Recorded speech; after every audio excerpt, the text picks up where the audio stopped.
On this SEGA Talk, we take a look at the standardized video game box art templates that America used for SEGA games from the Master System to the Dreamcast. What designs worked? What fell flat? Find out on this outside-the-box episode of SEGA Talk.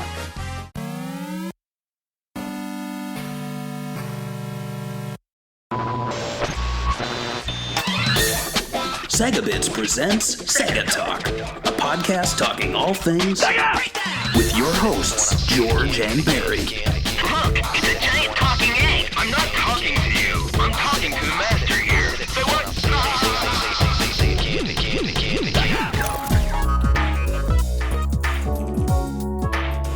Perfect. Hello, Happy New Year, and welcome to episode 178 of SEGA Talk. I'm Barry, and with me is my blue-bordered George. I'm just here to keep it professional and all-inclusive. I just want to have everyone have a good time. We've actually replaced George with ChatGPT, so it's going to be a little different, but I think it's going to be fun. George is not going to mispronounce Japanese names anymore. Nope. And he's not going to... say any swear words. So I think it's a win-win. I think I've cut back a lot on the swear words on the episode, so I think that's a positive. I've always been very open and inclusive with our audience. That's true. You have. Yes. So this episode is actually something that I plucked out of my brain. It's very rare that we are the ones picking. Typically, we're on Patreon. George, why don't you tell people how they can tell us what to talk about on SEGA Talk? If you guys go on this little website called patreon.com/SegaBits, you could support the show for as little as $1. We have different tiers that do a lot of different things, so I totally suggest you go on there, check them out, and if there's anything that interests you, go ahead and support us. We will be posting content on there, and you get this show a week early. I think it's $1 for the audio and $5 for the video. So check out the website, www.patreon.com/SegaBits. I heard it's an incredible Patreon page. Everyone I know is talking about it, so I'm hoping that you do too. It is. And if you are a free subscriber, consider the $1 tier. If you're a $1 tier subscriber, consider the $5 tier. And if you're a $5 tier subscriber, and it goes on and on. But at the end of this episode, we're actually going to spin a wheel like an episode of The Price is Right. And we are going to pick the next episode that we cover from our Patreon picker wheel tier. So that'll be fun. But let's just dive into it and keep it fun and professional. So this episode of SEGA Talk is going to be a bit different. Instead of show notes, we have show images that we're going to look at, which showcase the video game box art design templates used by SEGA of America from the Master System all the way to the Dreamcast. And we're not focusing on the art itself for individual games, but the graphics, logos, colors, and shapes used to hold that lovely or ugly video game box art in place. Before we begin, though, I'm curious, George, do you recall when you became aware of graphic design, box art templates, and just the general look and feel of packaging? Definitely during the 16-bit era, so like Super Nintendo and Genesis, and I always wondered why one had cardboard and one decided to go with like the plastic clamshells, and then that led to the idea that like the Super Nintendo had that little bar on the bottom that said Super Nintendo with the logo, and it's like a little black bar. Then it's the box art, but it's like horizontal, And and I always thought it was interesting that they had to adapt art for each one, and that who picked what the Genesis one looked like, and why did the like Super Nintendo have a border on the bottom and the Genesis have a border on the left? That's kind of stuff like that I always wondered. That's when I started noticing it. But yeah, what about you? That's interesting. Well, for me, I think at least in terms of like I'd say like in terms of Sega Genesis stuff or video game stuff, it was probably the shift in box art design when they started adding the red striping. That was when I was like, oh, they're changing things up and things are starting to look a little more uniform. And then I think in terms of just graphic design as a profession, it really was the game Wipeout. And I think it's specifically Wipeout 3, because when you play that menu, the menu for the game, it's almost like an absence of design. It just says Wipeout, like, menu screen. Oh, yeah. Like, it's very basic. And it's funny, but it also, like, makes you think, like, when you take away graphic design, it makes you aware of its presence because it's not there. So that was kind of surprising and interesting. But yeah, I think as far as like more general product packaging, VHS tapes I was very aware of, like when spines would match or when they wouldn't match. I just didn't think at the time, like I didn't think of them as like being actual, what would I say, like a job. Like I didn't think someone actually was doing that. And you seen these, like, you did a little more research. I don't know how, like, but like I did some research on some of this stuff, and I was wondering who did some of the like changes, like why change the. I don't know if you found this out. Probably, I don't think there is an answer, but like from like a white border on the Dreamcast one to the black one when there was no real black Dreamcast. And I always wondered who did the design and who did the actual branding for it. I don't know. I couldn't find the name on something like that. Yeah, it's interesting. Yeah, the one thing that we're really not covering on this episode is like the behind the scenes, and a large part of that is that not a lot of that is documented. We don't really know who did the general box art. We might be able to look into who did the logos, but this isn't a logo episode. We've done a Sega logo episode already. But yeah, as far as like who exactly built these templates, we don't really know the specifics. It might be interesting to maybe talk to someone like Ken Horowitz, who actually, it's worth noting, he has a book coming out. It's History of Game Gear. So you can actually pick that up right now. It's delivering, I think, over the weekend. I'm going to be getting my copy. Nice. But yeah, it is very interesting that we know who develops characters, we know all these other things, but we don't know really who did the box art. You know, it's interesting. But let's dive into it. So the first one we're going to look at is the Master System. And the Master System was Sega's first console that was widely released in the US, where it competed directly with the NES, but failed to gain major traction due to Nintendo's marketing dominance. And despite being marketed through multiple bundles and names, it struggled in America. However, the platform did lay the groundwork for the future leading into the Sega Genesis. So let's take a look at that Master System box art. And the Master System, for those who don't know, it was handled by the company Tonka, who made the metal trucks in America. So it's presumed that Tonka made the art for the box art, I would presume. And here I'm showing Outrun, Phantasy Star, and Alex Kidd in high-tech world. And it gives you an idea of that white background with the gray grid. And then for a lot of games, and it's kind of like a joke, or like for a lot of people, it's like clip art essentially, or traced art from official assets. So in terms of Outrun, it's like a black palm tree, a red car, and then a weird puff of smoke behind it that is much thicker lines than the car itself. For the fonts, you have this serif font. I'm not sure exactly which one it is, but it seems like they switched it up later on. When you look at Phantasy Star and Alex Kidd, it's like a different font. They also moved the Sega logo from the corner to the top above the Oh yeah. the game logo, and they added a burst telling you exactly what the Genre.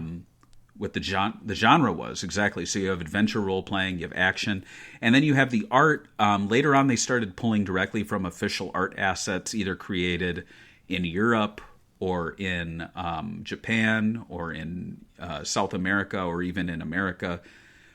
George, tell me one thing that's missing from this cover art for the Sega Master System. Can you guess what it is? Missing as in like it should be on the cover.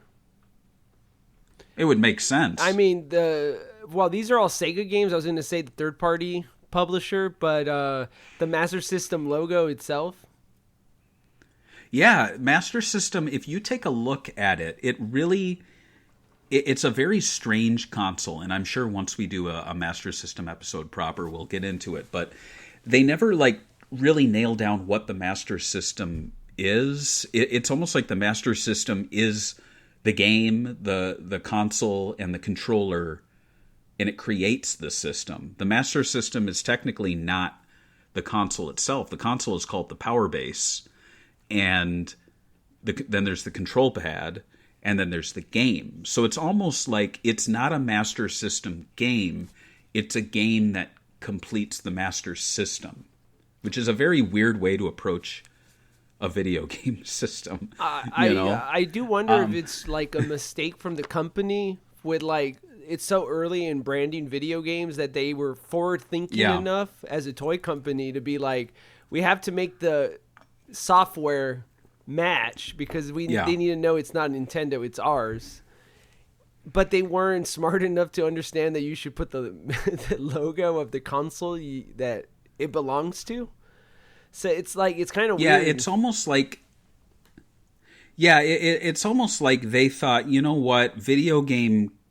I guess when you think about it, the NES, the Nintendo Entertainment System, it too was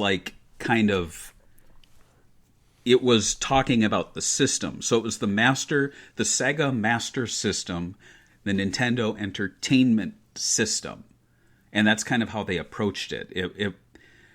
I don't know. It's strange, but it's like, I guess like with a VCR, it's not called a VHS system.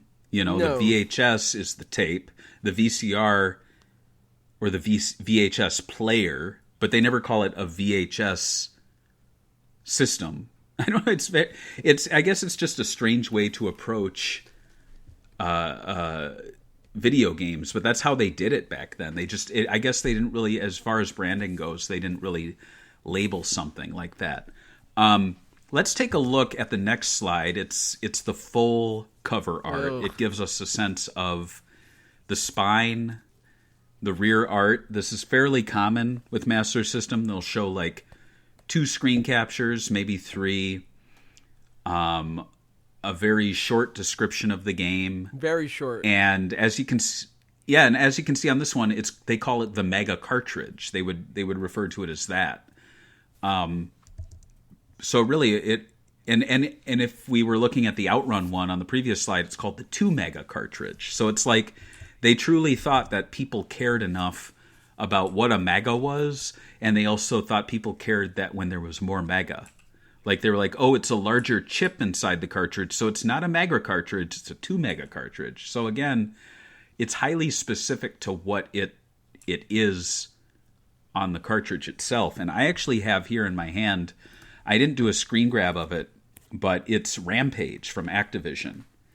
And it's the only one I have that's different. It's red background with yellow grid.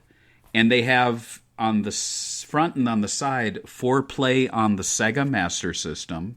So it's like a third party is actually referring to it as the Master System. And then on top of that, it says 2 Mega Power up there. And inside it, it doesn't call it the 2 Mega cartridge, but it's just there was no cohesive branding going on for this. It was kind of all over the place. And let's see, and I think that actually does it for the Master System. What are your thoughts on this? It's clear that it's early. It's clear that it's a third party trying to figure this stuff out. But overall, what are your thoughts? Very below average. None of these box arts scream excitement, adventure, or high octane action. This is what you're trying to sell. When you go into those like bookstores and you see those like really thick fantasy books and it has the coolest box art, but you're never going to read the whole thing because it's going to be boring, and because it's like 10,000 pages. But the art sold you on picking that up, or something got you to pick it up. And this doesn't have that. I think the gray and white checkered backgrounds are actually very like kind of boring, bland, kind of looks sterile a little bit. And the back doesn't focus too much on the graphics. I think they should have obviously better box art, and it should be focused on the characters, not like a foot with a little picture clip art of a like explosion happening or whatever's happening with that foot. Like, is it in pain? Right. Is it kicking something? What's it kicking? The foot's kicking something, but it's again, it's almost like going back to when I was talking about the absence of design makes you aware of design. Like, I think that's actually a bad thing, because it's said in sound design for films, if you're not thinking about the sound design, it's doing its job effectively, because when you're seeing feet hit the pavement, you're hearing the sound of feet hitting the pavement, and it just makes sense to you. But if the feet's hitting the pavement and it's making a very weird sound that does not fit, you're going to notice it. I actually have just watched, it's called, what is it called? Dexter First Blood or something? Is it whatever that Dexter show is, where it's like a prequel? Oh, yeah, with him as a kid. Right. Yeah, and in the opening credits, they remake the original opening credits, and when he's eating breakfast in the opening credits, every episode, it makes it's the sound of when a cartoon character gets bit on the ass. It's like a cartoonish, like that, like a weird chomp. I know exactly what you're talking about. I noticed it too. Yeah. And I looked it up online, and all of these people are complaining. They're like, it sounds like a placeholder sound that accidentally got left in. And that's kind of like the clip art here. Like, it does not suit the game. You're very aware of how bad it looks. And there's, again, like, if this bad art was all over the place, I'd be a little more forgiving, because it's like, oh, they hired a bad artist, but... And I hesitate to say it's bad art. It just looks like doodle art. It looks like a doodle, or it looks like clip art. It does not look like it was actually created for this game. And I'm talking specifically about Black Belt, but you can also see that with like the pro wrestling game. You can look it up. It's a whole thing. I would say it's really good art if you're like in third grade and you turn this in. I'd be like, wow, you're really good. But not for professional use. No, exactly. So let's move on to the Sega Genesis. The Sega Genesis, also known as the Mega Drive in all other regions. This was Sega's most successful console and a major force in America. It sold 20 million units and popularized 16-bit home gaming with an arcade-like experience. In the U.S., it defined the height of the console wars, and it competed fiercely with Nintendo and established Sega as a dominant brand. So, of course, looking at the box art for it, this is probably the most iconic. And I even say that, like, since. Like, I feel like nothing has really beaten the Sega Mega Drive, Sega Genesis box art. And I'm talking all regions. It's really... It seems like each region kind of planted their flag, and they each did something unique and exciting. But speaking strictly of the Genesis, so we're looking at here Altered Beast, Quackshot, and Sonic 3, which really gives you a good broad overview of the basic templates that they used. And I will get into some other ones, but just for those listening to audio, Altered Beast, if you remember, it's almost like the top of a hexagon rising up, and you can see the art behind it. The Genesis logo is up at the top. It says 16-bit cartridge down below. It tells you it's for use with the Sega Genesis video entertainment system. Before we move on to the other two, George, what is your thought on that very first crack at the Genesis box art that we got at launch? I think they did a good job. They could have just went with black, but then they did the grid pattern to let the old Master System fans know that this is kind of like the sequel to the Master System. Yeah. And pay homage to that. And I think they have all the info you need in the front for the people that don't know anything about it. It's in big letters, 16-bit cartridge. This is next generation, not NES, and the whole use for Sega Genesis Entertainment System. Like it. The Sega Genesis logo on top, not that big of a fan of that. I know they had to put it somewhere, but it really looks like they just plopped it in there and they did an outline and they put 10 pixel and then it got really thick and they're like, oh, I love it. But Altered Beast's artwork, that's what I'm talking about. That looks amazing. That even though I'm not the biggest fan of the game, I love the artwork, and I think this box art is actually iconic. I think that the whole setup, the art works perfectly for this setup. I don't think I could see that art in the Sonic 3 one with the red border. It would be weird. The dark bottom, whatever, the little logo, the template actually works really well for this type of art and that specific art. That's interesting that you would bring that up because, it seems like at least that first iteration and maybe even the second one, I feel like it's much more suitable for all forms of art just because black is such a neutral color to use for the background. I think you could plop even the later red bordered games into that old template and it would look fantastic. It might even be an interesting thing for someone to try. Look for a blank Genesis, black background style template and drop in something like Sonic 3 or some of those later titles and see what it looks like. I bet it would look very nice. And in fact, it might look even better. Not that I am against the red border. I do like that, and we'll get to it. Another thing worth noting, too, is in this era, they really let the games use their logos instead of having a preset font. I'm just looking over now at my shelf, and I'm seeing that it was very rare for the Master System to allow the original logos to be used. When they were used, it was actually the European or South American cover art, which I have for Sonic and Sonic 2. It's the only games, at least that I can see from here, that have not only their logos in use, but also the art is on the spine. And then I move my eyes over to looking at the Genesis. Every single game has its logo on the spine, and it's really fun. It's really eye-catching. It's something I honestly am sad that modern games did away with. I think Xbox is, and the most recent PS4 and PS5 spines are the absolute most boring things to look at. No. I think I think that they don't have obviously logos as colorful and as beautiful as this, but then the Switch is the worst one because at least this first Switch, they have the most pathetic font, and all games have it. So if you have let's say you have 50 games physically, you would have that just a red wall with .12 font that says the name, and then you're looking for the game. At least The Last of Us has a unique font and color on the spine. That's it. It could get worse, is what I'm trying to say. That's true. That's fair.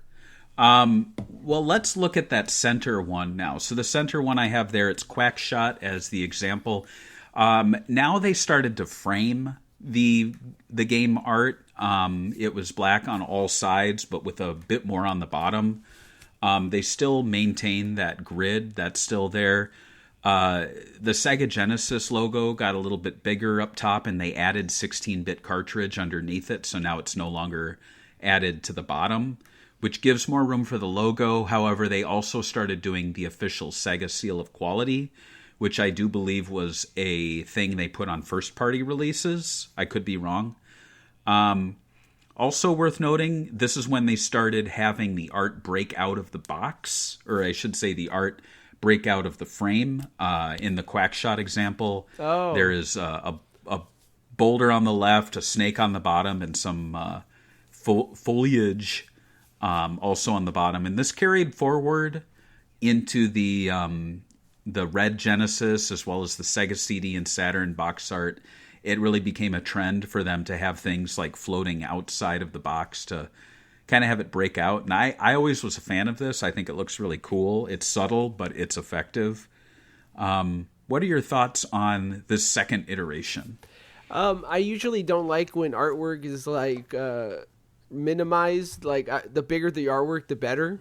If it was up to me, the cover would just be the artwork and maybe a Sega logo and the company logo on the bottom corners.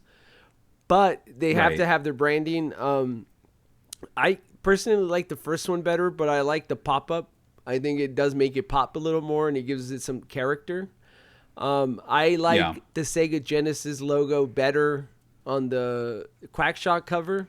Having that silver like shine look gives it I think it looks like a more premium look compared to the first Genesis, just kind of flat, but not really flat. It's trying to be like, it's trying to be what the Quackshot Genesis logo looks like, but it just doesn't accomplish it.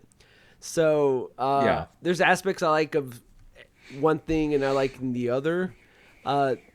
What do you think about the Quackshot cover, or at least the look?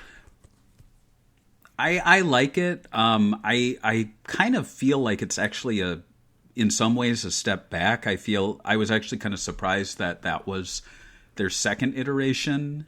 It's kind of, I don't know. Like I think when you're looking at Altered Beast compared to Sonic 3, Quackshot there in the middle with that sort of look, it's very basic, I guess. It's also worth pointing out, and I have a box here, Sonic 2 was one that did things a little differently. It used that sort of what they did for Quackshot. However, they used a checker background. This is the only time that I can think they did that, which is, I think, just like a nod to the Sonic games themselves, having checkered patterns. It is interesting, though. I think it's probably because the 2 on the cover had a checker, and they were like, "Oh, let's carry that over."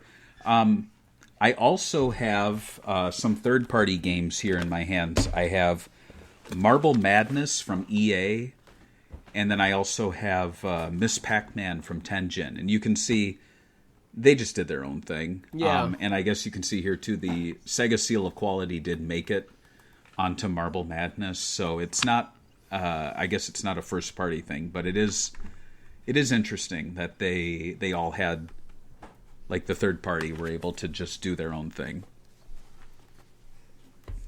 They did there's that video, This is Sega, or I think that's what it's called. The one about that was leaked about the testers that test these games.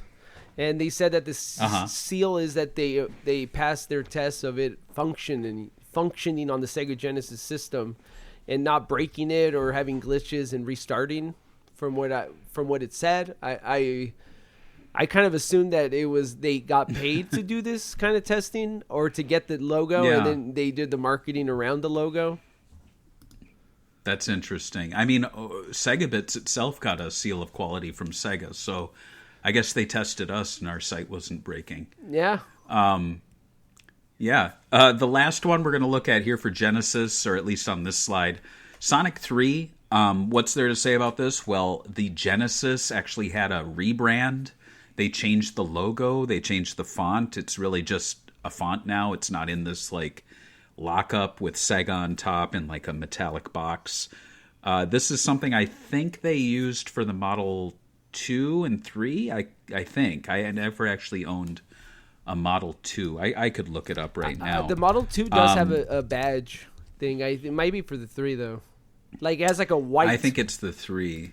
It's like a white badge thing. Yeah, No, actually, I'm wrong. I feel like none of the consoles actually use this logo. So it is kind of odd that they had a new font for the Genesis logo, but they didn't actually change it on the console itself. It's something that never really stood out to me, but when I do notice it, it does bother me. I don't know why they did a rebrand, but didn't carry it forward to consoles. And maybe someone in the comments will be like, actually, there's a version I have of the console with it. But I've never seen this on it. The one thing I could think of, and let me look at it here, the 32X does have the word Genesis on it. Yes. So I think this is where you see it. The Genesis 32X does use this this font. However, the letter spacing is a little wider. It's like they put a space between each letter. I think maybe the Sega CD. Let me see. I think the Model 2 has the old Genesis. Well, the Model 2 doesn't even show the Sega Genesis name. However, it does use the Sega. It uses a different font for Sega. Anyway, yeah, it is odd because I think what it is then is that the new Genesis logo that they used for this red box, the only times you see it on hardware is on the 32X, but the letter spacing's wider. And on the Sega CD, however, it's using the font from Genesis to spell out the word Sega. That's weird. Isn't that kind of goofy? Yeah. It makes me wonder, the Sega CD came out before the red box variant. So it's almost like they took the type from, it's the Sega CD font that they applied to Sega Genesis. That's kind of weird. Did they like it so much? Like, that's a good font.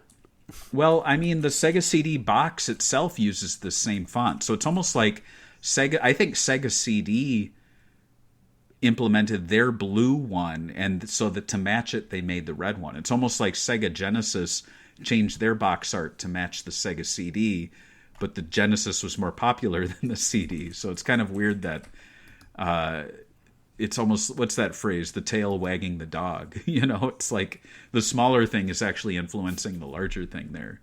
It's something I've never thought about before, but this is why we do a podcast. I really think that it was just Sega going like, okay, we're gonna have a CD, and we're working on we have the Game Gear. We need to figure out how to like encapsulate all of them, and that's what they came up with. They're like, oh, well.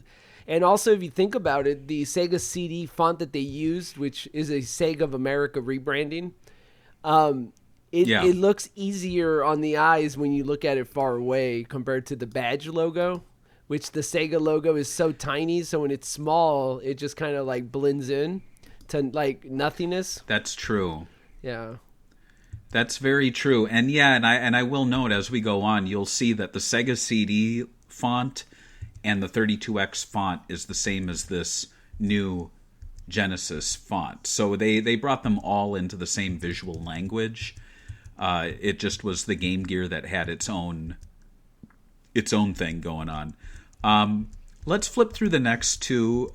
We just have a kind of a look at the whole flat version of Altered Beast here. We've kind of already discussed it, but it just gives you an idea of what I was talking about with the logo on the spine. Of course, they would have to cut it up. Like Altered Beast was a stacked logo, so they had to put Altered and then Beast next to it. Oh, yeah. The screenshots, though, are bigger.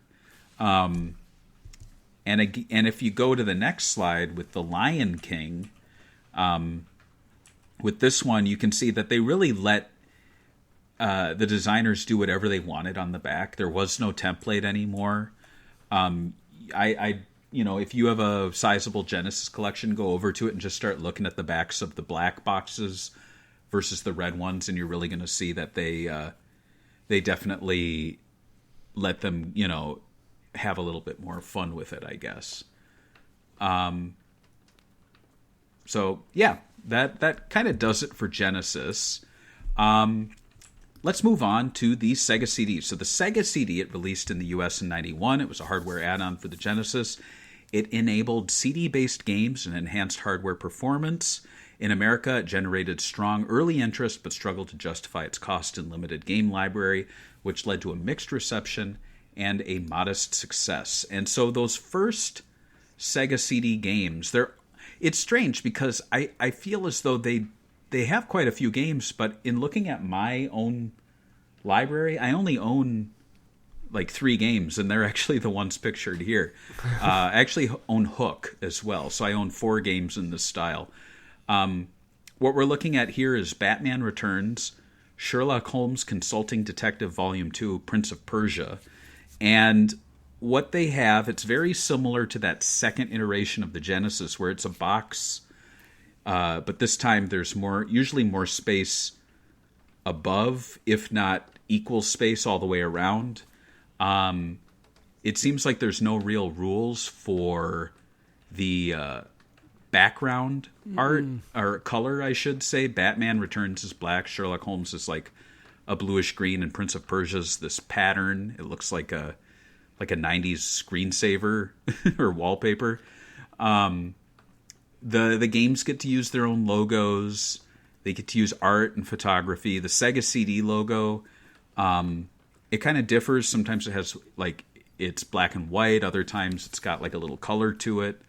But really, no real uniformity here. No real template going on outside of that general box and the Sega CD logo. What are your thoughts? I think it kind of reminds me of like these SG-1000 Japanese games, or like those like early computers, like the Omega or whatever, like those random computers with a bunch of numbers that came out in the early 80s. It reminds me of those type of games. The Sega CD logo isn't prominent enough, and it looked like the official Sega seal of quality logo was allowed to be put anywhere. Like it's literally not even in the same spot in any of these box arts. So I give it a weak 4 out of 10. These are not good. The branding is all over the place, and they just look like a cheap bootleg system. I don't know why. It just gives me those like weird vibes of a system that never made it. Yeah, it is interesting. They don't really, it seems like they didn't put much thought into it. It almost reminds me of like PC box art. It's not very exciting. It doesn't really scream console quality to me. And yeah, just overall it's kind of forgettable. You know, not a lot of people think about this box art, and I can see why. Now, when we skip to the next slide, we're going to see something that I think is far more iconic. It is the Sega CD box art we probably know best. It's that blue candy stripe on the side. It's using that font we were talking about that the Genesis and the 32X also used. It's very similar to that red candy striping that we saw for the Genesis. Yeah, they get to use their own logos. Some of the art breaks off onto the side. We're looking at Sonic CD right now and Snatcher. Snatcher I put just because it's unique. It's the only one I can think of where instead of having like a light blue and a darker blue on the striping, they actually went with blue and like a white. I don't know if it was metallic. Maybe they had planned for it to be metallic and then they didn't go through with that. From what I've seen of real Snatcher copies, they're not metallic. So it is a strange choice. I'm not sure why they did that. What are your thoughts on the Sega CD box art we're looking at here? I actually like the Sega CD box art. I thought that the blue on blue was very Sega. Like, obviously, they're a blue logo, and Sonic's blue. So when I saw it, I thought it was really cool. I think I wish that the Genesis wasn't as loud. The red is a little loud. I think having a, maybe like a black and gray would have been kind of cool to kind of match the Sonic the Hedgehog 2 box art with the checkered pattern. I thought that looked really sick in black and gray. But we're talking about the Sega CD, and I really like the Snatcher one. I don't know why. It makes the stripes pop more. I don't like is that the Snatcher one doesn't have any pop-up art, and it's kind of busy with the Konami logo on the corner. Like, why did they let Konami put their name up there? That it's bigger than the Sega logos. It is a little odd. One thing I'll point out too is they don't put Genesis anywhere here, even though you need to have a Genesis to play Sega CD outside of maybe the CDX. But let's be real, like that was not pushed as a major platform. So it is a little odd, but Overall, I think it's solid. I like the blue and white. I think it contrasts well with the Genesis red. Of course, this color does not actually exist anywhere on the console itself. It's not as though, there's like any blue on the Sega CD, just as there's not any red on the Genesis. But, it doesn't really bother me. I know there's some people who think like the box art needs to like mimic colors from the console. I don't think that's necessary. Looking at the next slide, we can see Flashback, the quest for identity. It just gives you an idea of what the back. I guess because at this point they started using these weird CD cases, these tall ones, the tall boys. And so before it was that slipcover, but now we have, really it's the manual is what we're looking at here. The cover art is the manual, whereas before the manual was inside the case. Oh, yeah. Also, the rear art is its own piece of paper. It actually has the spine twice, so you can see it on both sides. I think, I forgot what people call that, like the tray art. It's very common for like CDs. But yeah, it is kind of the first time they separated the cover and the back cover. They're like two separate pieces of paper, and the cover doubles as the manual. So I guess it's saving a little paper, but then it's creating this big mess of plastic that is very easily shattered. Yeah. How many of your Sega CD games are like just completely shattered? I mean, my Sega Saturn, I have more Saturn games, but basically all of them. I don't think that, like, even if you look at eBay, there'll always be some imperfection, like some crack, like a little crack on it. If you get one and the little, those little tabs that open it, what are they for? The little, if you could get the tabs intact, you got yourself a good copy, in my opinion. They break easily. I think that's the mistake. I wish that they kept kind of like the same size for all of them, like Sega Genesis clamshells for like every system, so they could be uniform. That would have been amazing. But of course, I don't think CDs actually fit in the Sega Genesis case. I don't think they could. Yeah, I'm looking at it here. No, you couldn't. But you could maybe make a case that would be of the same height. Yeah. But yeah, so that's the Sega CD. On the next slide, we actually have something. We don't have to focus on it too much, but there were a few games that were like pack-in titles. And instead of giving you the big plastic box, they would actually give you these CD cases or little cardboard holders.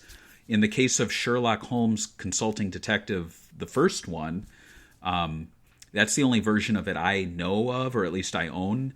And this one's like a flipper disc. On one side of the case is Sherlock Holmes, and then on the other side, when you flip it the other way, it's the Sega Genesis like multi-pack of it's like 3 or 4 Genesis games on a CD.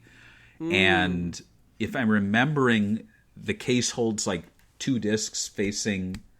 It's kind of odd. And then Sewer Shark, if I'm not mistaken, was in a CD case, but it also, or it could have been, no, you know what it was? I think the game case was like a paper sleeve. So you're seeing here the first iteration and the second iteration of the Sega CD box art, but in CD form. What do you think? What if they went with this for all the games and did CD cases?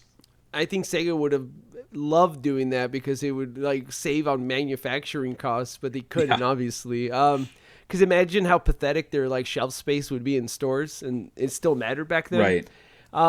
The Sewer Shark cover is hilarious, like really bad. It looks like everyone during COVID when they were doing Zoom meetings. So that's great. I love that. Yeah,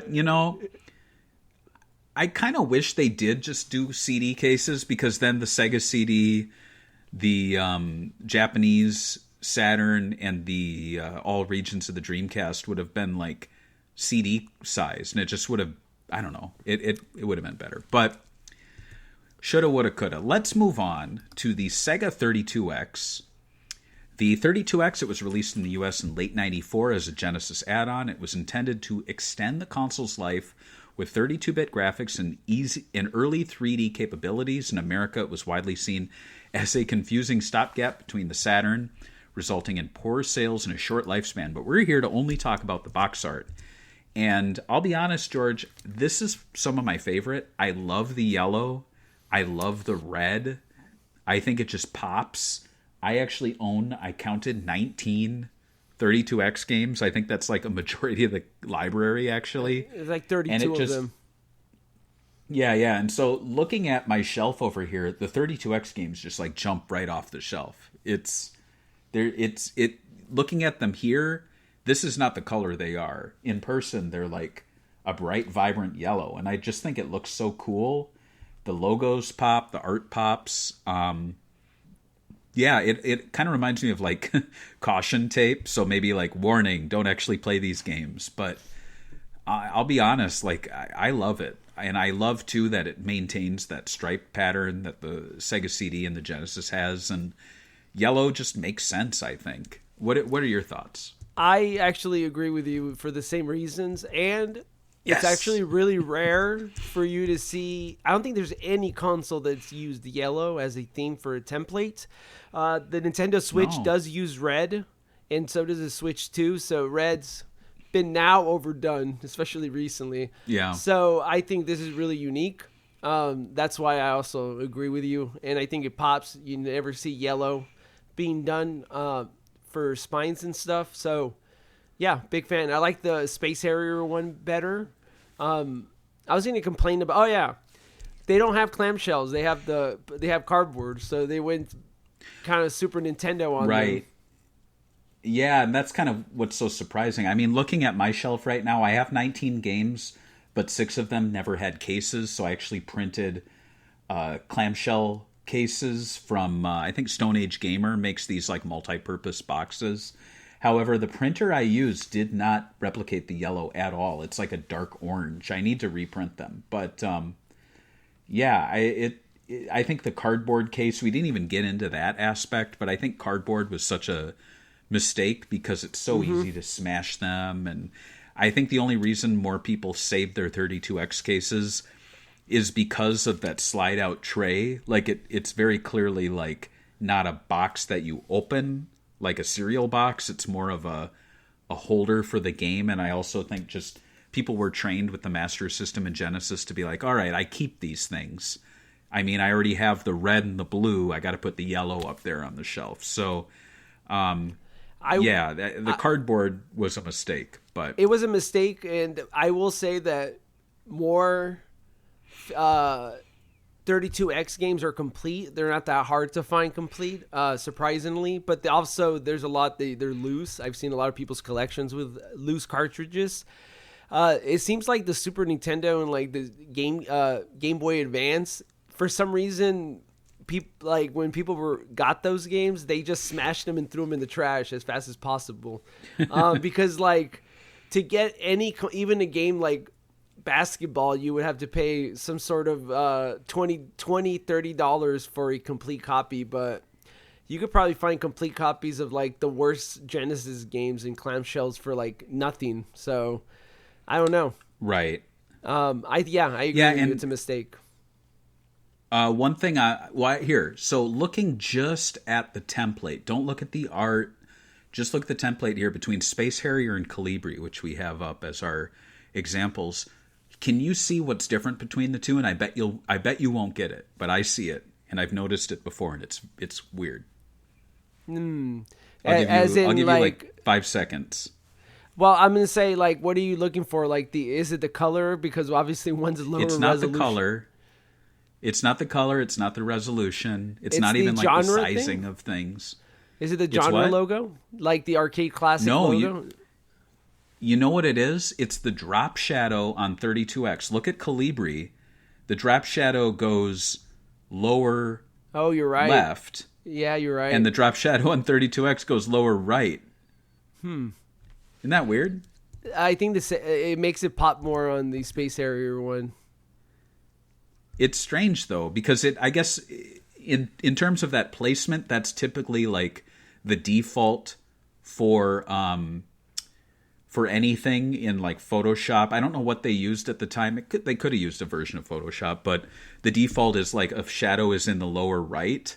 And so it's almost like the effect was applied when the 32X was on its side, whereas the effect seems to have been applied when the 32X was like the way you'd read it, and then they turned it. So I don't know why that inconsistency's there. It makes me want to look at all of my box art and see who else did the shadow on the wrong side. I don't know. It is odd.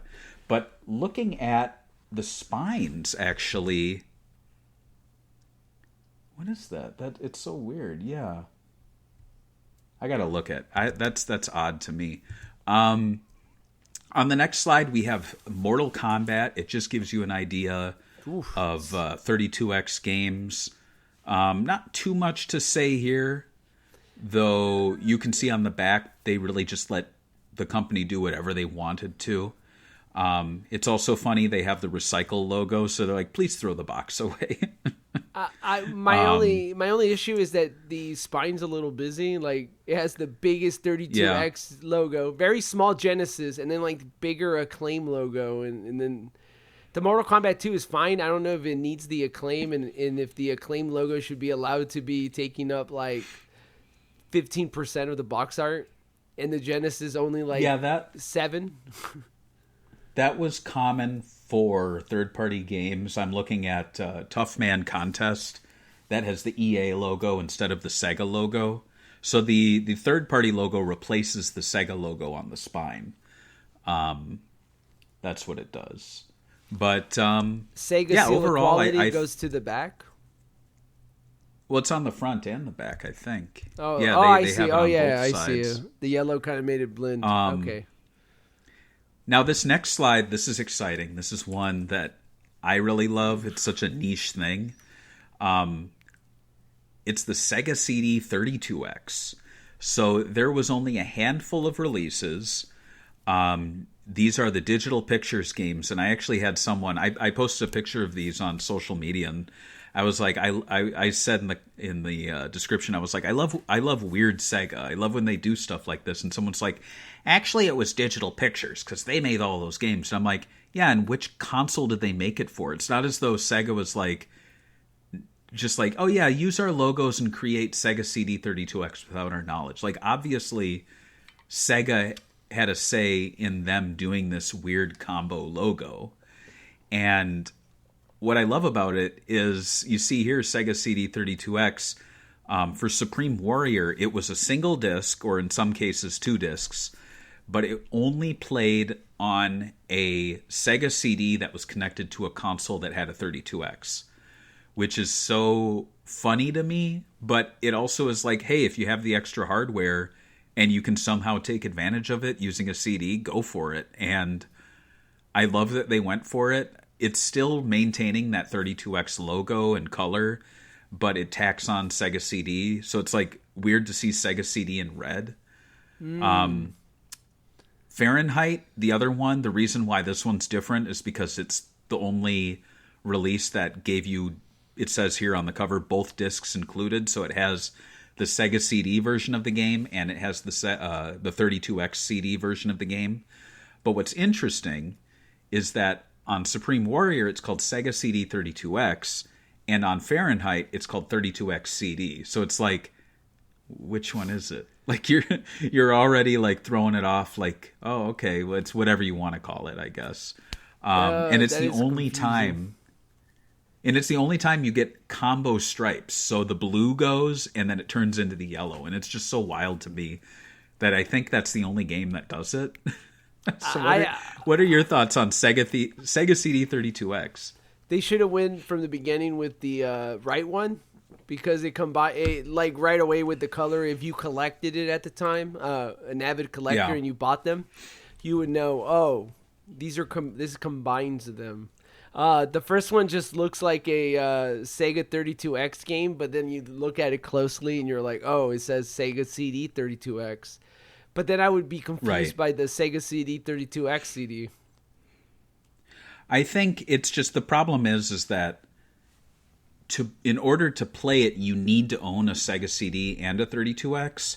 And I think Rare. if they put that blue there, they need to include the Sega CD version as well. Otherwise, people are going to buy it and be like, it's not playing on my Sega CD. And they're like, well, you needed the 32X. And it's like, but it's blue, so it's... that makes sense. It was a weird experiment. The cool thing is that the Sega CD 32X games, all of them except Fahrenheit, were in these hard cardboard clamshell boxes, which it's like premium quality. So it's not, you're going to find these and they're not smashed up. They open very nicely.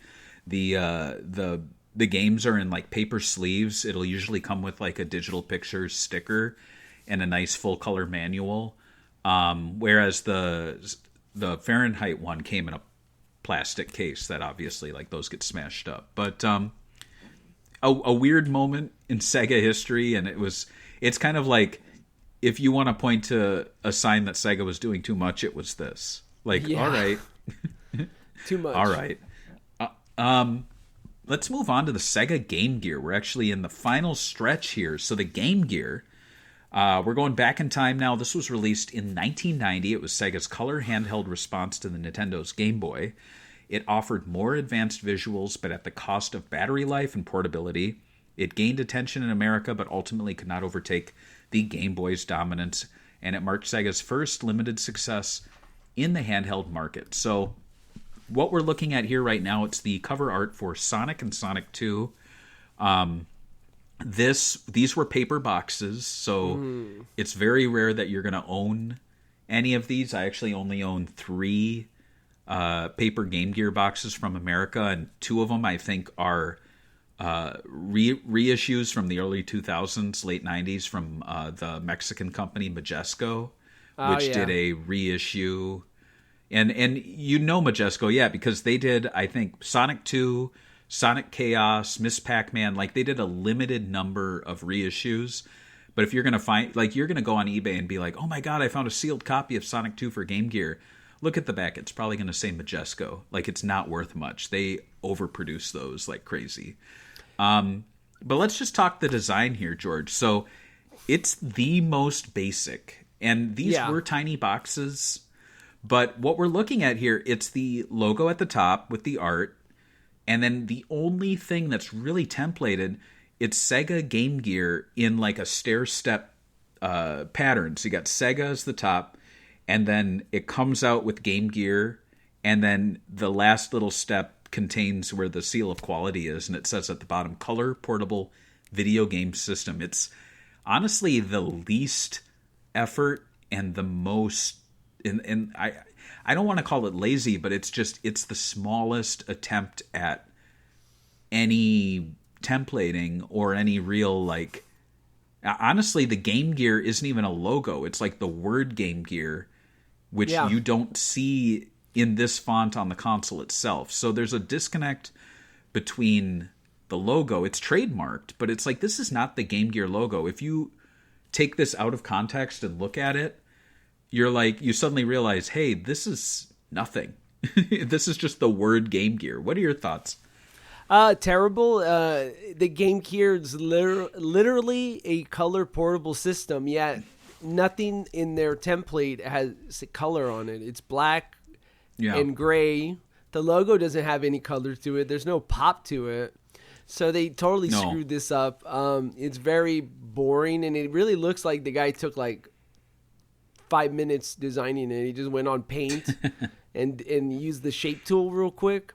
Right. The best parts of it is just the design for the Sonic box art. They might as well not even. I think they should have just used the Japanese logo with the 3 color circles. I like that one.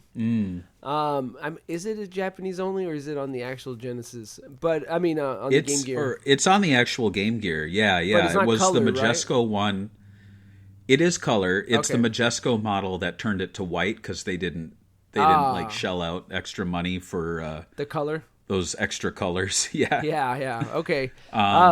Just not good. I would say this is probably not. It's not as worse as the Master System, but it's like right there. They're just chilling with each other.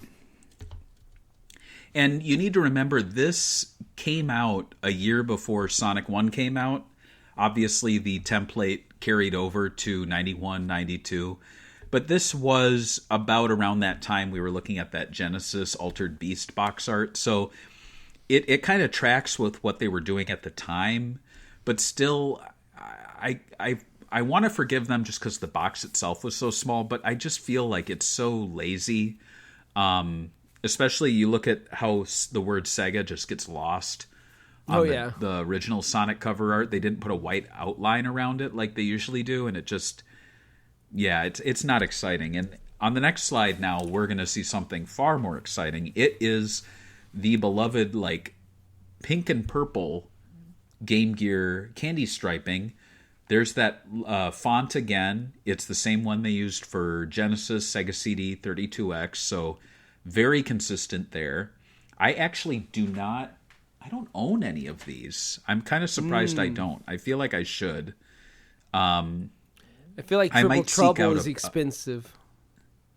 Yeah, I feel like Miss Pac-Man you could probably find a little more easily, but I need to track down a purple striped Game Gear box. I don't know if I own one. Now it's bothering me. I think I have one. I think I have like the Jungle Book. I'm going to peek. Let's see. It's I do. Yes. Okay. Here we go. Whoa. I own Sonic Chaos. So there it is. Oh, nice. Crushed box, like I said, with the cardboard. I think this is a Majesco one. Yeah. So you can get some of those purple boxes from Majesco, but there it is. You look at the size. I mean, compare the size to it's actually very close to a Master System game or a Genesis game in terms of height.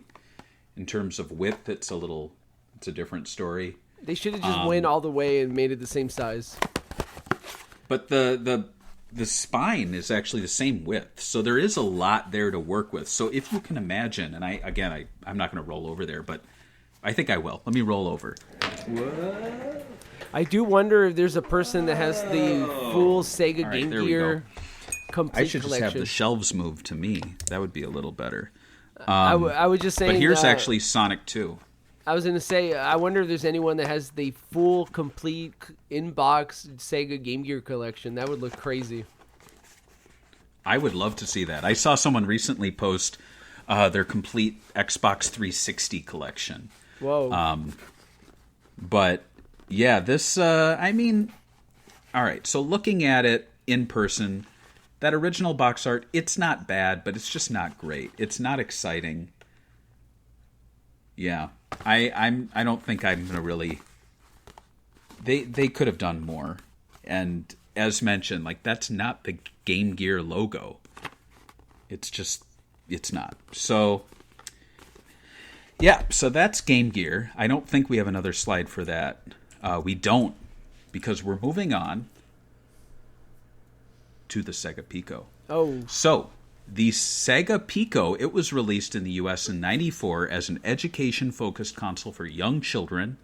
It used touch-based controls years before they became common, and while it remained niche in America, it found enough success to influence later educational systems like those from Leapfrog and VTech, and that's actually what Tom Kalinske, he was one of the proponents of the Pico, and he went on to actually be was he a CEO at Leapfrog? He might have been. He was a CEO at some companies, but like there is one, I'm not going to get too into it, but I looked into some of the people that founded it, and I think one of them was like in the 70s or 80s got caught in prison for like racketeering or stealing or something. And is that the VTech guy? I think so. I think it might be VTech. I think read it about is. it. Yeah. I thought that was funny. And but it's very interesting that Toy Story 5's villain is going to be basically a Leapfrog system. Oh, really? And I'm going to be emailing Tom in the next week. I just want to see if he'd be interested in doing a quick interview via email, because I just want his thoughts on the death of David Rosen, which I'm kind of burying. People know about it by now. But I also want to ask him about his thoughts on Leapfrog basically being the villain in Toy Story 5. Because this is the guy who... I don't know if he was there when Toy Story came out on Genesis, but yeah, it's just kind of funny that the game was like a Sega Genesis like title, and then years later they're like, video games are bad. Like, oh, okay, Cool. pick a side. But yeah, but here we are now. We're looking at Sega's educational software. Not too much to say about this. It doesn't follow anything really that was established that we've seen since. It does its own thing. These game boxes are very big. They're about the size of like a magazine. The games themselves are obviously like books in and of themselves, and I'm fine with it not being like its own thing in terms of like, or I should say I'm fine with it being its own thing. I'm glad it didn't use like the candy striping. I've seen people complain like, oh, they should have had the Pico do it, but I'm like, let's be real, guys. The Pico, well, it is a Sega console. It's not a part of that like lineage. It's not as though this sits on the shelf next to 32X and Sega CD. Like it's its own thing. To be quite honest, the games typically weren't stored in the boxes. I own the whole library, and half of my games are missing the boxes. People threw these out because they were packaging. But what we are looking at, there's a lot of words on it. It's telling the consumers that it's a strategy and dexterity activity for Sonic Game World, whereas Magic Crayons, it says drawing and coloring activities. It gives little light bulbs that tell you about what the game does. Play by yourself or with a friend. Light bulbs are really like the theme on where the candy striping usually would be. And it's actually a part of the logo too. The Pico logo has a light bulb, and it has a little happy sun. What are your thoughts on the Pico box art?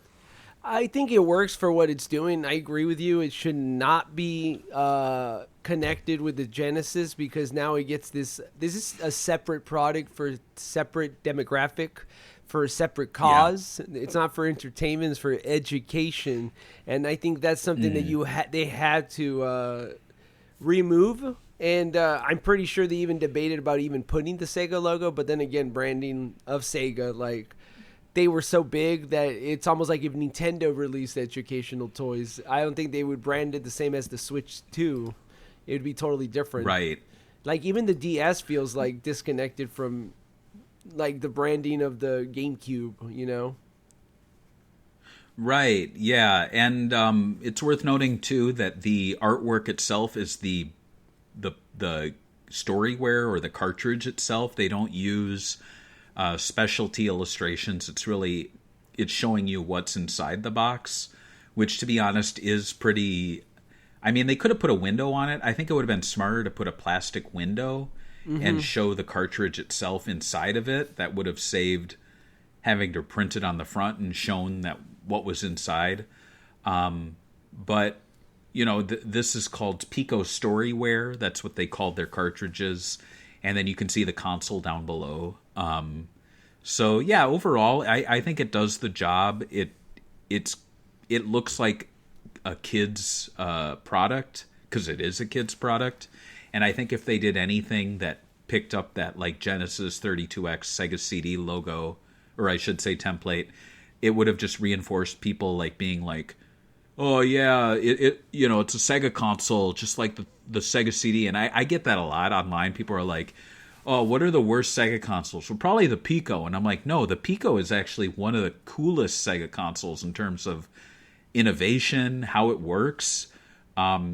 It's actually the failure rate of them is very low. If anything, the only thing I've seen break is the stylus, and that's if the thing's really been thrown around a lot. And you can actually replace the stylus very easily. So I think you can unplug it and put a new one in. So that kind of, yeah, it's a great piece of hardware. And I think it's unfortunate that people will look at the Pico and be like, oh, well, the games aren't for my age group, so it's a bad game. Like, that's not fair.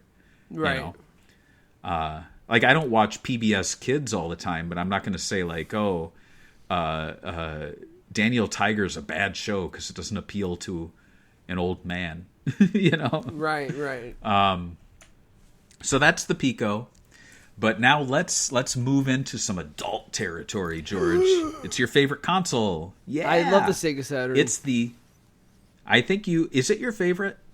It's close, right? It's pretty close. I think the Dreamcast and this, they both have this, like, I really like the Sega Saturn. There's something about, like, this, like, kind of like, I don't know. I don't even know how to describe it. Weird Japanese. Like, there's always a new game you could discover randomly, and you're like, oh my God, Right. this game is amazing. Why did no one ever talk about it? And that's the Sega Saturn.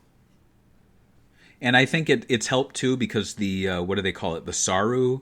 Yes. Yes, for sure. That has really opened it up for people. I'm usually, I wouldn't say against pirating old games, but I feel like it's so easy to play from real hardware. Like if you get a EverDrive, or if you burn some CDs for the Dreamcast. But to be quite honest, the Saturn, it's very difficult to find the games. They're very expensive, so I completely understand it, and I think it's a great technical innovation to be able to use that cartridge port to actually play games. Like, I think that's awesome. So, all that said, so the Saturn launched in the US in 95, but it struggled in America due to its complex hardware, weak third-party support, and fierce competition from Sony's PlayStation. Despite its failure, it performed better in Japan. And, the Japanese, or I should say the American, Sega Saturn box art, it carries forward that striping pattern. However, it gives it its own logo. It's like a chunky metallic. It almost looks like, reminds me of Gumby, if anything. It's kind of weird. It's like it's like a 3D bevel embossed silver logo. Thin. And is that even on the console itself? I don't remember what I don't have an American Saturn. I do own a black one, but I hardly play it. It's I think in it storage. just says. I think it just says Sega, and it has the Sega Saturn logo, the circle with the S. Let me see. Sega Saturn. You know what? They do use this. Yes, that is what's on the console. On the American one. It is that black Sega Saturn console. Oh, you're right. It so does. So it's we're back to matching, which is nice. It's not like bevel embossed silver, which is interesting because in America the Saturn was a black console and the software was white, and so I actually really like that how they did that, how the games look very nice and clean and white, but then the console itself was black. You know, you don't need to match. I like how they almost like go back in time with the Daytona USA art we're looking at here. Yes. It's like the original. It's like that Sega Genesis box we were seeing where it's like a little frame and it's breaking out of it. It even has the little starburst that we saw on the Master System for the arcade smash hit. So it's really funny how you're looking at this and like the Sega Saturn, at least for Daytona USA, is using elements from Master System and Dreamcast. That's kind of funny. It's crazy how big the Sega Sports logo is on the Daytona USA. It's almost like it's a bigger selling point than the Daytona USA logo itself.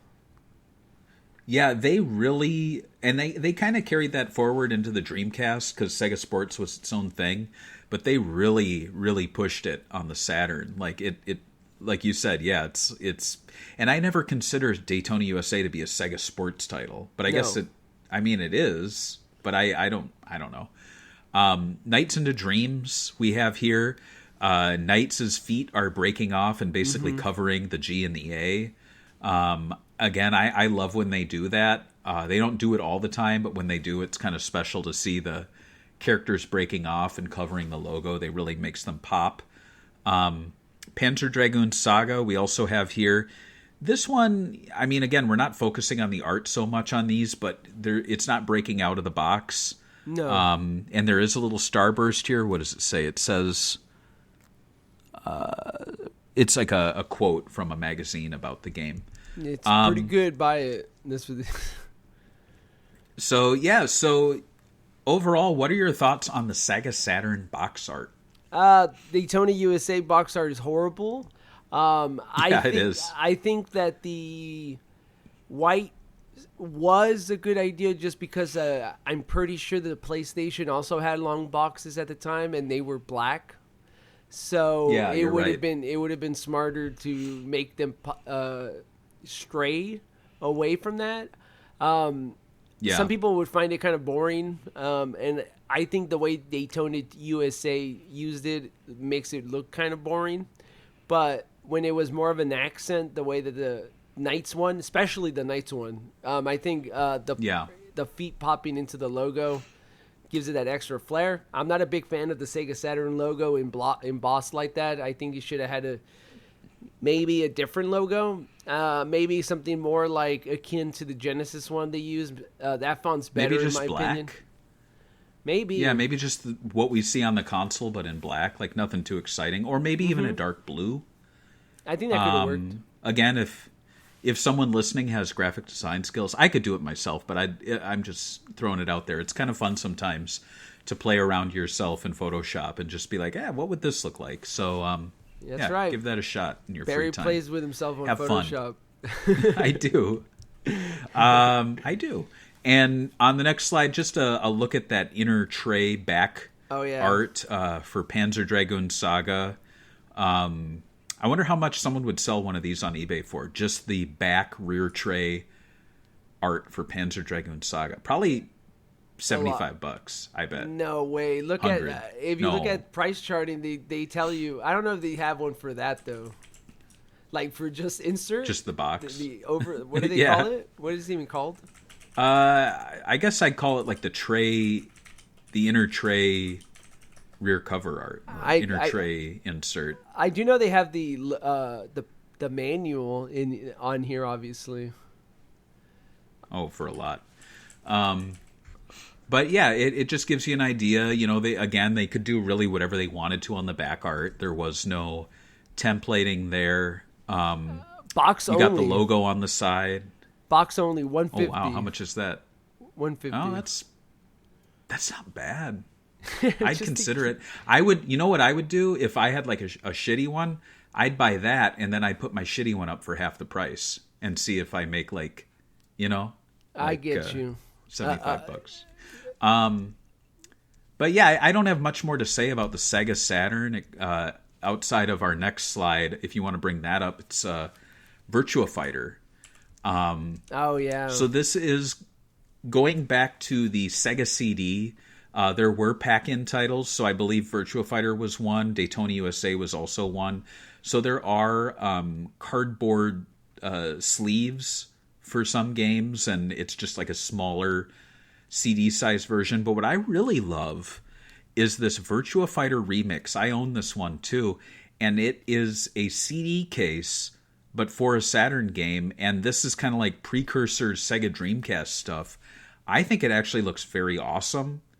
I know that the Saturn Japanese games, they're probably my favorite Sega box art of everything. I absolutely love Japanese Sega Saturn game boxes. I actually own quite a few just because I'll find them for cheap and be like, this looks cool, put it on the shelf, Yeah.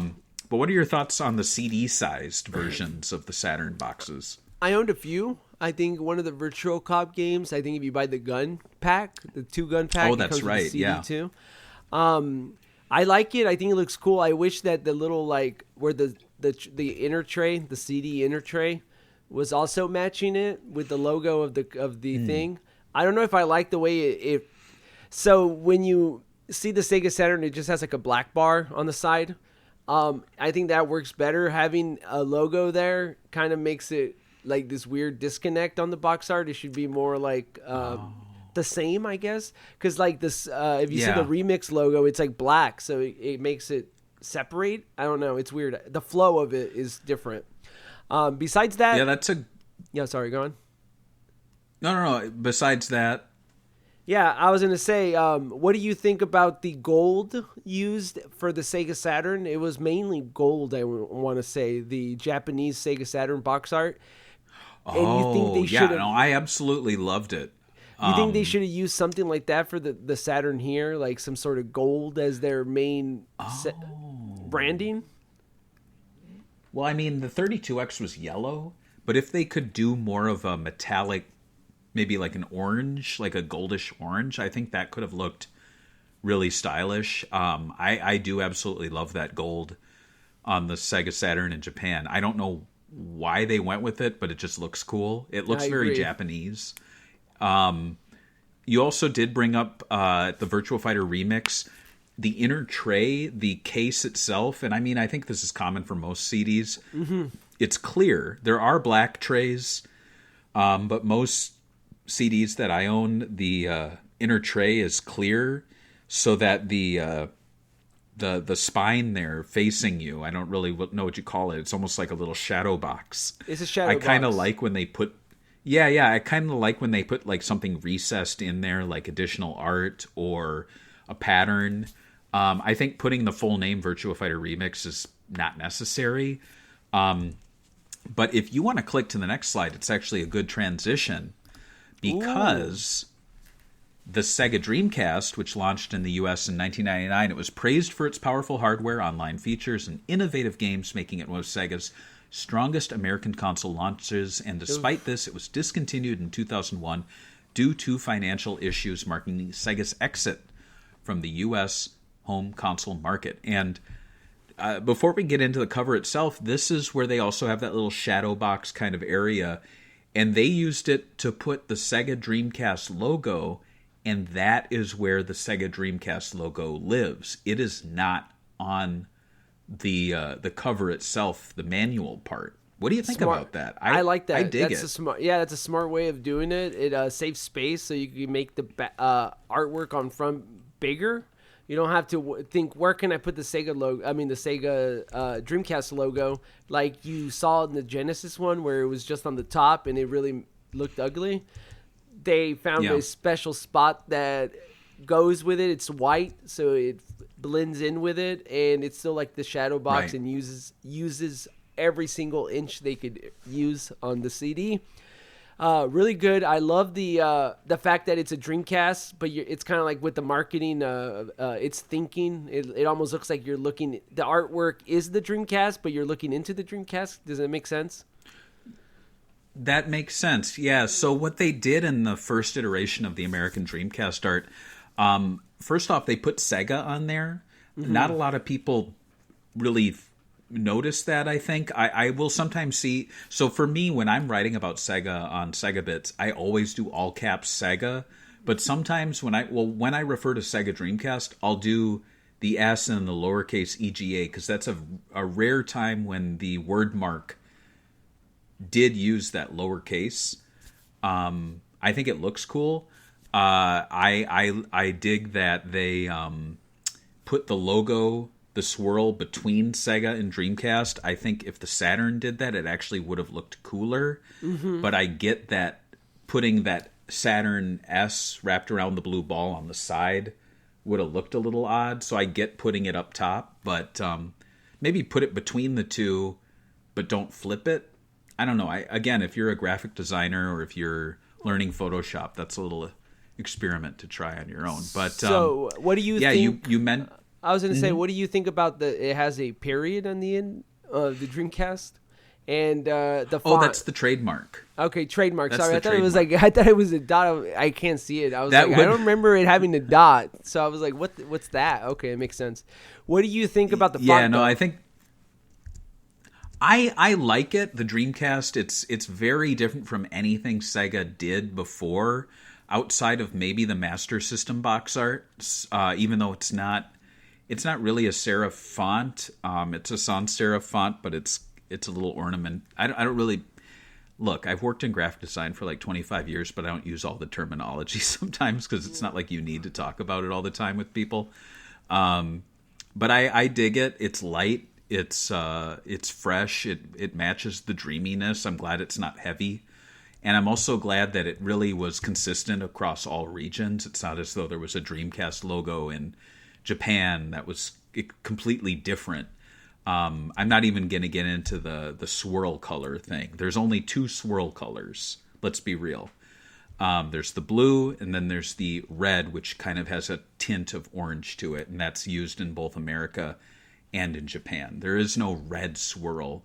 That's only done because the wrong colors were being used, or it was being used for marketing purposes outside of the console itself. You don't start up the console and there's 3 different swirls depending on your region. Anyway, that's a whole other conversation. But I like that the SEGA logo is down below there. I like, as you mentioned, it the little triangle there, even though I think it's a little weird that it's like bevel embossed. Like, it's a little too Photoshoppy, but I get that it's trying to replicate the console itself, which also has that little kind of light up gem.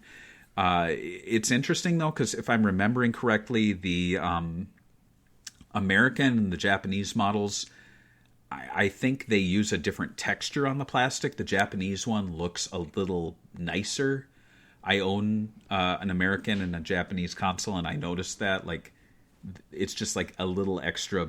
It's like better quality materials for whatever reason on the plastic itself. But that's the first iteration. Now, 18 months maybe the Dreamcast existed in the U.S., and yet, and we'll look at the rear art first. Not too much to say if you want to skip to the next slide. It shows. We haven't really talked about it, but these consoles, you know, they have different features, and the Dreamcast, just like the Master or the Mega Drive in Japan, they had very clear logos. I think even the Saturn had this in Japan, telling you what it works with, and I'm glad that the American Dreamcast really embraced this, because it was, for me, like, I'd be like, oh, what works with the modem, or what works with the VGA box? And it's very helpful to have all these things, actually, because there's so many accessories for the Dreamcast. But yeah, as far as anything else, like, it really, developers could do whatever they wanted on the rear cover art. But let's go to the next slide, and we can look at the second iteration of Dreamcast cover art. So first off, George, before we share thoughts on the black Dreamcast box art, do you think they should have even done a redesign? Like, it was such a short lifespan. No, it was too short. They should have picked a color to go with and just stuck with it. They could have even went with it's so weird that they use white or black. Like, they're like, there's no other color on the Dreamcast that could stand out. I mean, it had gray and it had orange, and I know that orange and white was the 2 colors used mainly for the Japanese one. So I'm surprised that they went like, well, black would work too. And I know they're trying to give it the whole, like, black goes with everything.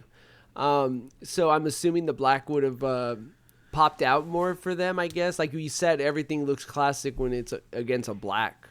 So I was surprised. I was just thinking, like, there's something I do like about the black, and I think it does make the artwork look better than the white.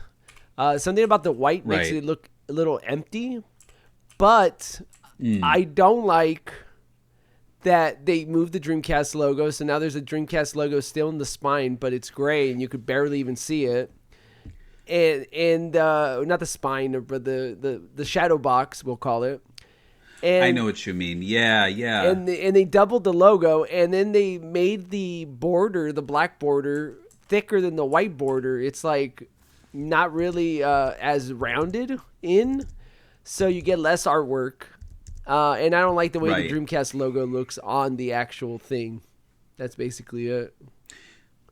Yeah, so I think it was a mistake. First off, I mean, they didn't know how long. They didn't know the Dreamcast had a short lifespan at the time, so maybe they were like, "Oh, we'll have the black case for the next few years." But the fact that they changed it up means that there was an inconsistency in, like, the visual look of a library. In fact, I and many other Dreamcast collectors will, kind of like with their laundry, separate the darks and the lights. You know, like it just looks better.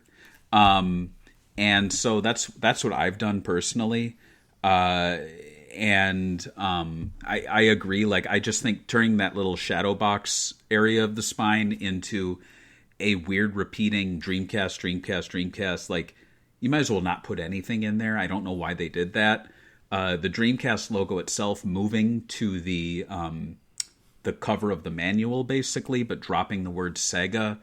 I guess that's all right, but it meant changing the shape, so it doesn't even look consistent when placed next to a white one. It's not as though it's like a black version and a white version. It's like it's its own new template now, and the curve just doesn't really match the console anymore. It's a much bigger curve. Overall, it does look more adult, and I've heard people say that that's why they did it, so that it could compete with like the PlayStation 2. But to be quite honest, like I don't know what they were thinking. Maybe they thought the white looked too kiddie, and they wanted to look a little more dark and adult, but it was just a mistake, to be honest, to do that. I know that you didn't. I know you didn't put this here, but I'm actually I really like the All Stars, their greatest hits on the Dreamcast. They did like a yellow artwork, or is it orange? And I got you. So what they did with Sega All Stars, these were reprints of games that sold exceptionally well. And what's really interesting is some of the games were actually ones that released with the white label. So you can actually get a black label version of Sonic Adventure, I think Power Stone, Ready to Rumble, Crazy Taxi. In fact, some of these games, like I only own the All Stars version of, just because it was easier to get than the original. And also, like, I didn't have that collector mentality where I'm like, oh, I need to own the white version and the All Stars version. But yeah, it's interesting because they actually effectively used that shadow box to say Sega All Stars.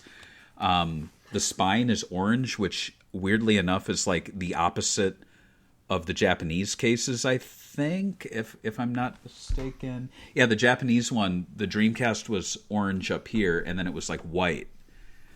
So it's actually closer to the Japanese box art, which is interesting. I thought if you look on the side when it's orange and then you see the Dreamcast black logo, I think it looks really, really cool. Yeah. So I would have been cool if they went with a more orange design and they had more an accent of a white, it's like the inverse of what the actual console is. And it's interesting you brought that up because looking at the Japanese art, and we're not talking about other regions so much on this episode, but the Japanese art actually has the swirl in white and then the word Dreamcast in black. So it's like, it is interesting. And even, I think all over, if you were to look at a Japanese game case, the Dreamcast swirl is white on the Japanese box art. So everyone's like, oh, red swirl, blue swirl. No, if anything, Japan's white swirl. It's kind of funny. But yeah, it is what it is. Oh, here we go. Here's an ad for it. So yeah, these are some of the All-Star titles. You know what? Part of me wants to collect all of them. I think some of them are like rarer than the original. I think the Power Stone one might be rare. I think you're right. I will say that the ugliest greatest hits redesign was the PlayStation 1. They had like a vomit green and they were like everywhere. Like I've seen those so much, and it's probably what popularized the greatest hits or the All Stars or whatever they call them, Player's Choice on Nintendo. I don't like, mostly like 99% of the time I hate when they do rebranding like that just for the cheaper version. But I do like the Dreamcast, and I wish they would have went with a more orange template. But the white was fine. I honestly think if they found some way to make the orange be a part of it, I'd prefer they have gone to orange instead of black. I think that would have been cool. But I failed to bring this up when we were talking Saturn. This is the metallic Sega Rally. Yeah, I have that one too. That. I love it. I think it's great. I wish they did that. I think this is the only I could be wrong because I don't own a ton of Saturn games, but I don't see that many metallic ones. And as much as we kind of like piled on the Daytona USA box art, if they did this consistently for all the Saturn boxes, I wouldn't mind it. Like, put the game in a little box up here, put the logo, and then give us this really cool silver. Like, that looks awesome.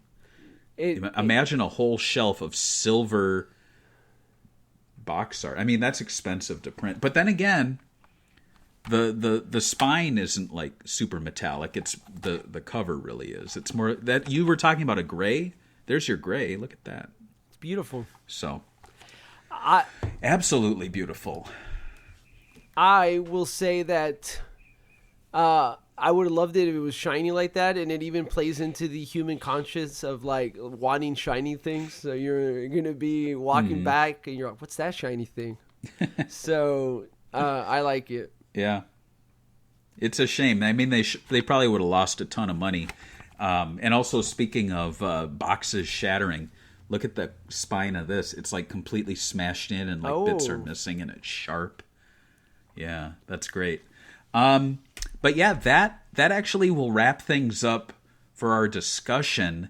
We're not going to do a tier list or anything, but if you just have any final thoughts about your overall impressions, having gone through every main iteration of American Dreamcast box art, what's your takeaway?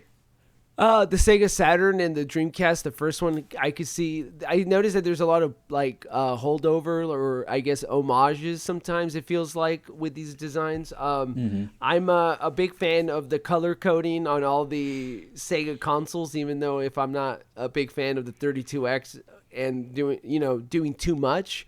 I thought that doing the colors was really cool for collectors, and I don't know if there's another console that did something like that. Like, I can't think of anything, but I guess there's nothing quite like the Tower of Power, Sega Genesis, 32X, Sega CD, and then having a handheld at the same time. So, yeah.